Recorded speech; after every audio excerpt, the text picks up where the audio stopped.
We're gonna be painting 6 paintings in today's video because I am insane. This is the most I've ever painted in a day, and it's been a week since I did these paintings, and I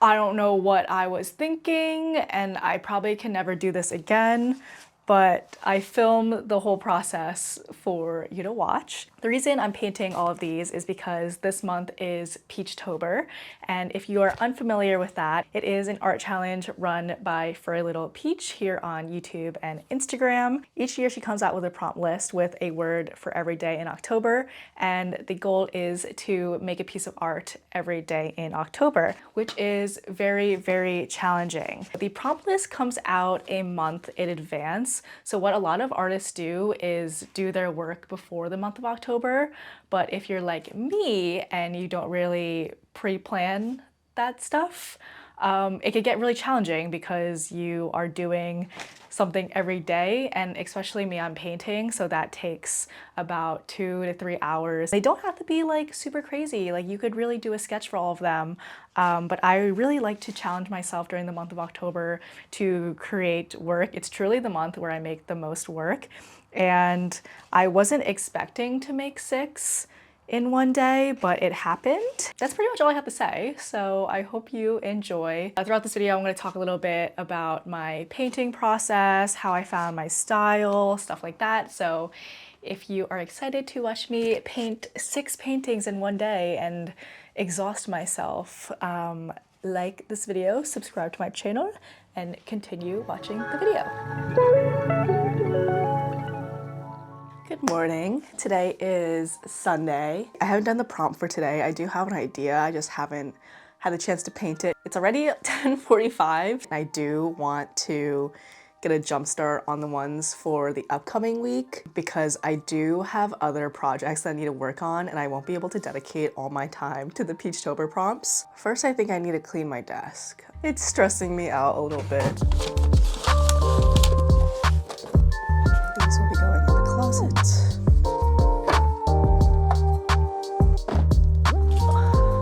This looks 10 times better. I can actually breathe right now. This light is here because when I work at night, it lights my camera. These are the 2 I sketched at the beach. This one is the prompt for Poppy, and I've made these recurring mouse chef characters before. They're making poppy seed bagels this time. And I really like the action of this one, like how they're overlapping each other. They kind of fade into the distance. And then this one is the prompt for a ring. This is my brainstorm of all the prompts, and I wanted to have recurring characters throughout the month. So this is Miso. She has beef with the mailman. You can see here is delivering a package, and this is like her complex security system, which is really fun to think about, like if she has a secret room where she just has so many cameras set up. There's one set up to see the squirrel, one at the fire hydrant. So there were other words that popped out to me where I could use this character again, like bark. Spots is also one I could use for Miso. And then there's like ones that I want to make spooky. And in the first one, I drew a squirrel circus. I feel like other words that can match up with that are rope and also maybe spots and stripes. Other than that, I do have other sketches for the next few days. So I'm gonna draw them out and then see how much I could finish.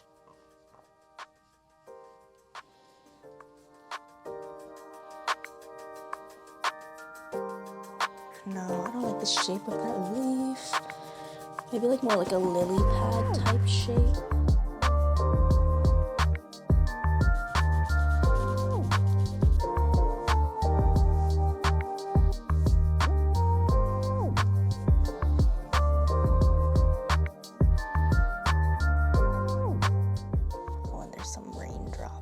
Okay, I did all my sketches until the 10th, so now I'm gonna put them all on watercolor paper so they're ready to paint throughout the week, or maybe even today. I don't know how many I could get done. This one is for Poppy, ring, strawberry. I actually wanted to repaint my old tote bags because I never made a painted version. I just made this version for the tote, and I think a painted version would look really cute. This one's gonna be really sweet. It's an ant painting the frog And he's holding a little leaf so he doesn't get wet. Rope. And the last one, I wasn't sure if I was gonna get this far, but critter.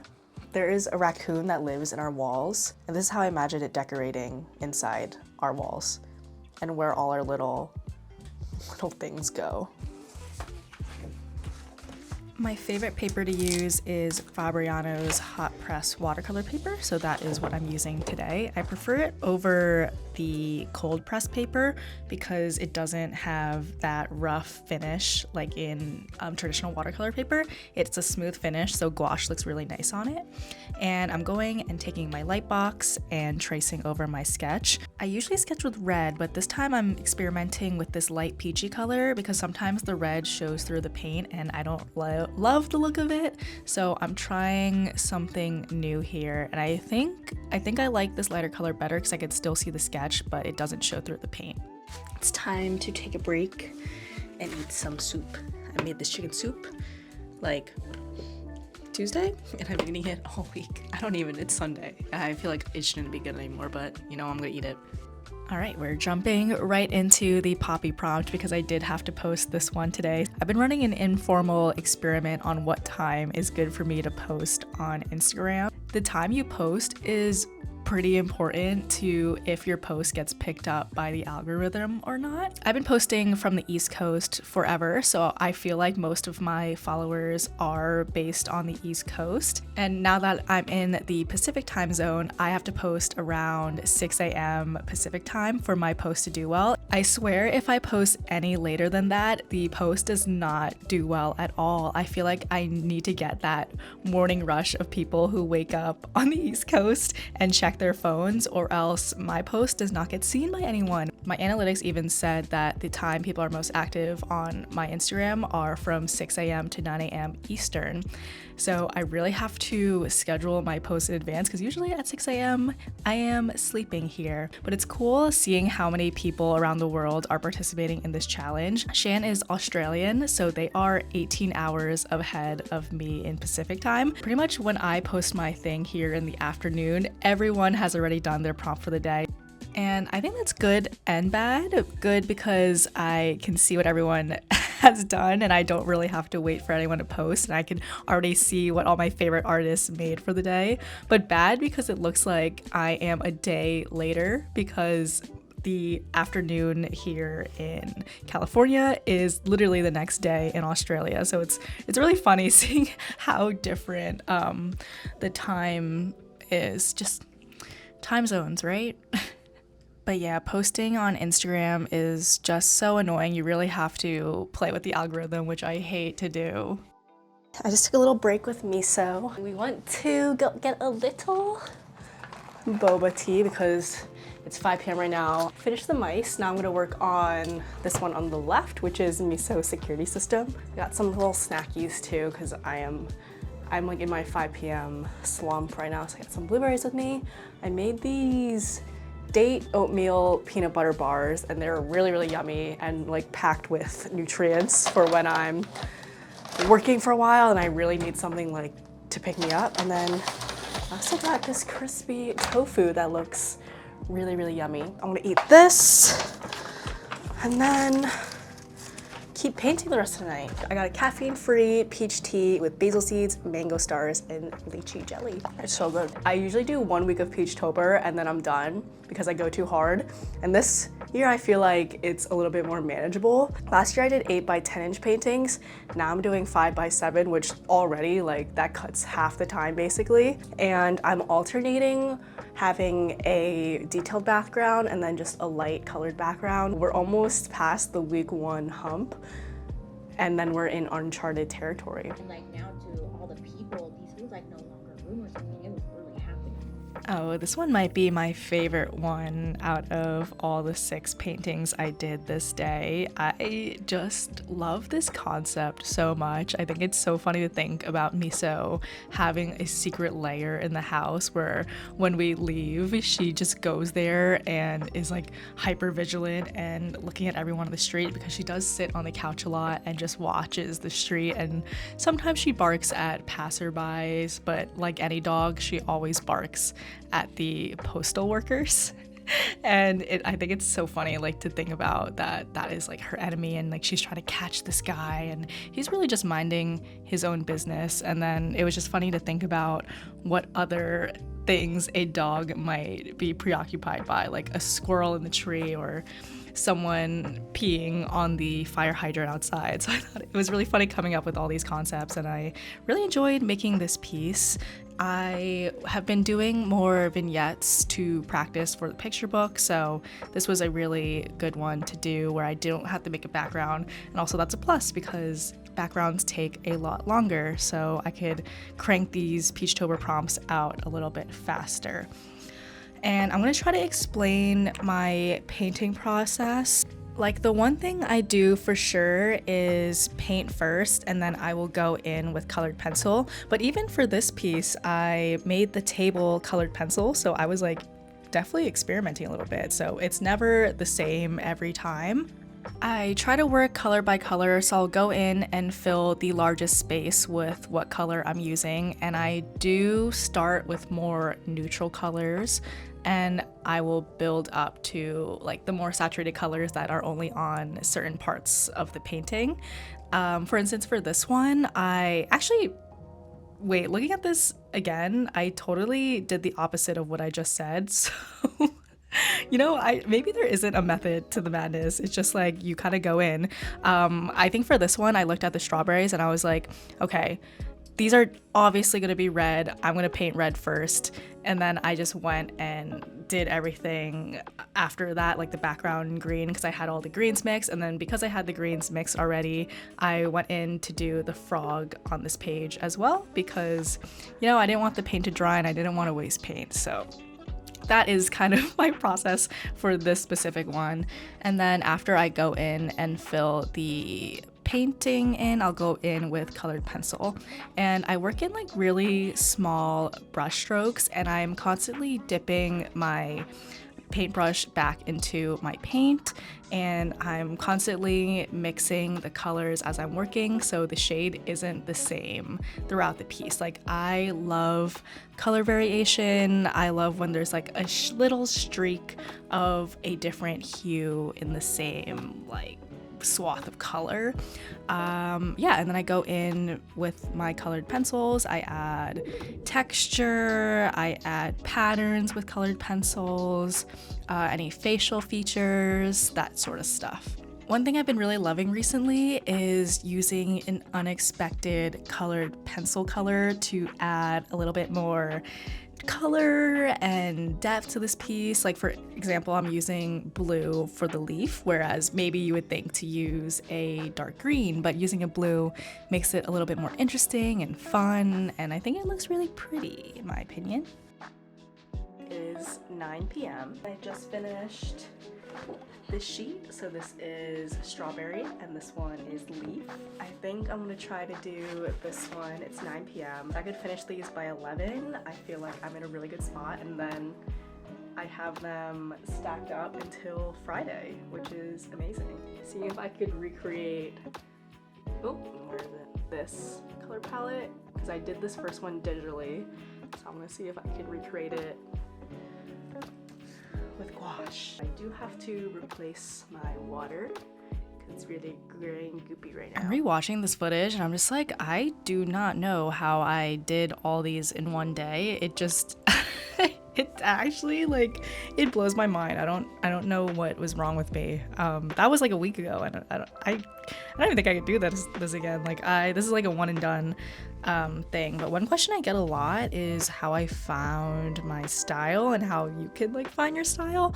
And this is such a hard question to answer because I really think it just comes with time and practice and really figuring out what you like. I feel like I looked at a lot of my favorite artists and I tried to figure out what I really liked about their pieces and what elements of their pieces do I want to bring into my own work. So not like copying their style, but just analyzing what draws me to it. Like, is it the color palette they're using? Is it the textures? Is it the composition that I really like? Is it how they draw their eyes or hands? Like, I'm just looking at all that stuff and seeing what resonates with me and practicing that.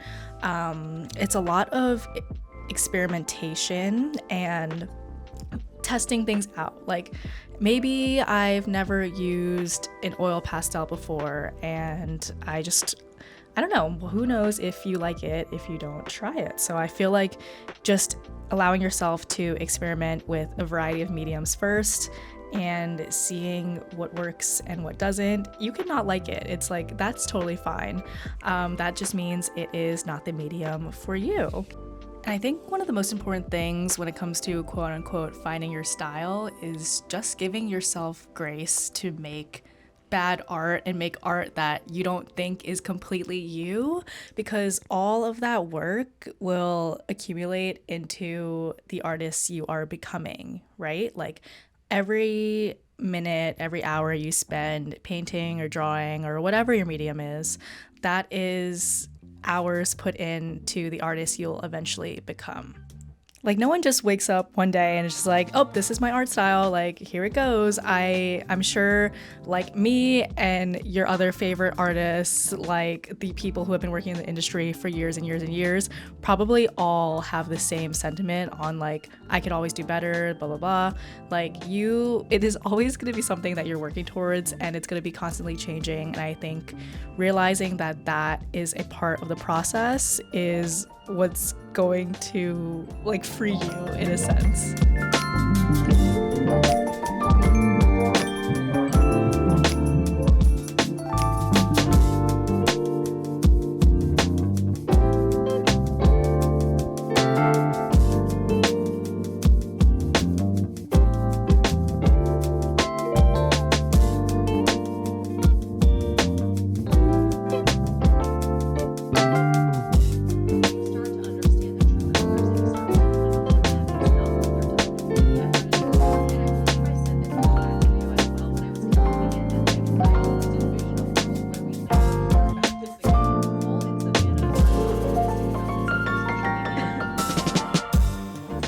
Oh my god, guys, I did it. I did it! I did 6 paintings today, which is honestly insane. It's 11 p.m. Look at it. I literally can't believe this. I'm so tired. I'm gonna go sleep now. This one is the one for Critter and the circus. I'm very proud of all these. I don't want to do this like ever again. I'm done. I feel like I'm getting way faster at painting. Practice does make perfect. Like, I feel like my shapes and characters and colors are getting a lot easier for me to think through. It's time to go to bed. We have the 6 paintings, and before I do a little close up, I'd like to thank the sponsor of today's video, Squarespace, and we're gonna put these onto my portfolio. It's no secret that your favorite artists use Squarespace for their websites. Squarespace is an all-in-one website hosting platform, and they offer a ton of useful features to make creating a website easy peasy. My website houses everything from my contact info, social media links, my About Me page, and most importantly, my portfolio. Here you can see how easy it is for me to update my page with these new paintings, and Squarespace offers flexible website templates for you to customize your site to your own needs, the ability to create an online store, and they now offer Squarespace payments and invoicing, where you can manage all your business payments in one place. Squarespace's design tools are super easy and intuitive to use, and it really takes like a minute to update your web pages. I think the new paintings look really great on my new website. I'm really happy I'm able to add some vignettes to my portfolio. If all of that sounds great to you and you're ready to start your website, you could head to squarespace.com/KatieMai or click the link in my bio to get 10% off your first purchase of a website or domain. And with that, that is a week of Peachtober paintings. I will say batching paintings is probably the best way to go about Peachtober, because I was like chilling last week. I was able to work on all my other projects and just schedule all these to be posted. It felt like I was really participating in the challenge instead of being like, oh my god, I have to make a piece today. If you have like an extra like 12 hours in the day where you want to kill some time, I think this is a great way to do it. But other than that, I wouldn't recommend it. I hope you enjoyed this video, and I will see you in the next one. Bye!